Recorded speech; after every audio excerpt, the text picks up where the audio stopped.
Eureka! The story so far. Objects immersed in a liquid are buoyed up by a force equal to the weight of the liquid displaced. This is called the principle of buoyancy.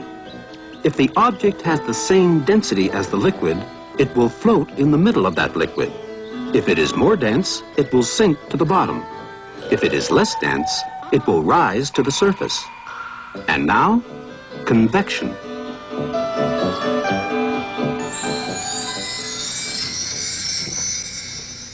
You look nice and warm. Where does the heat for that hot water radiator come from? The furnace, of course. In the basement. Why is the furnace always kept in the basement? Why couldn't it be in the attic for a change? What would happen if it were? Anyone on a floor below would freeze. That's what would happen.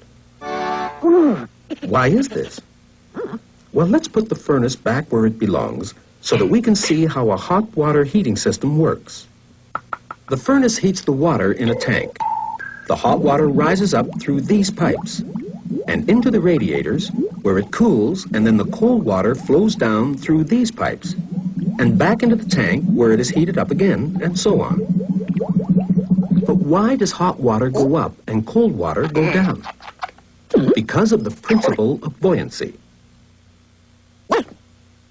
If you hold something that is less dense than water, such as a cork, in the middle of a beaker of water, the buoyant force pushing that cork up will be greater than the force of gravity pulling it down. And as soon as you take your hand away, the cork will rise to the surface.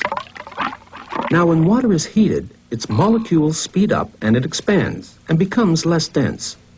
And this less dense water will therefore go up, and then cool and become dense again, and therefore go down. And that's exactly how hot water heating systems work, and why your furnace is in the basement. But the house next door hasn't got a hot water heating system. It's heated by means of hot air. And yet, your neighbor's furnace is also in the basement. Why? Because the principle of buoyancy applies as much to gases as it does to liquids. When air is heated, its molecules speed up, and it expands, and becomes less dense.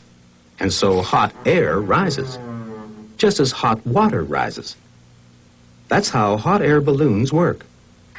When the air inside the balloon is heated up, it expands.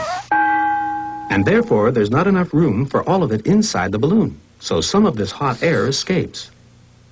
The result of this is to leave fewer air molecules in the balloon than before.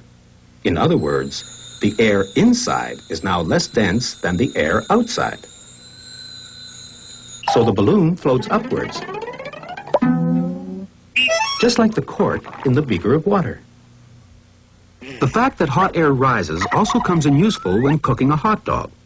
It'll take forever to get hot if you hold it beneath a fire. But if you hold it just above the hot air which is rising up from the fire, you're in business. And this is why your neighbor's hot air heating system is able to work on the same principle as your hot water heating system. Hot air goes up, it cools, and the cold air goes down.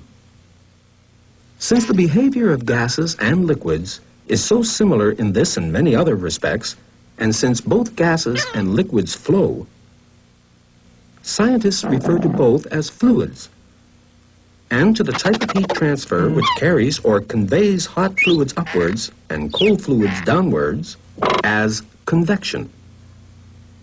And it's thanks to convection that balloons go up, hot dogs get hot when you hold them over a fire, and one furnace in your basement is enough to heat your whole house.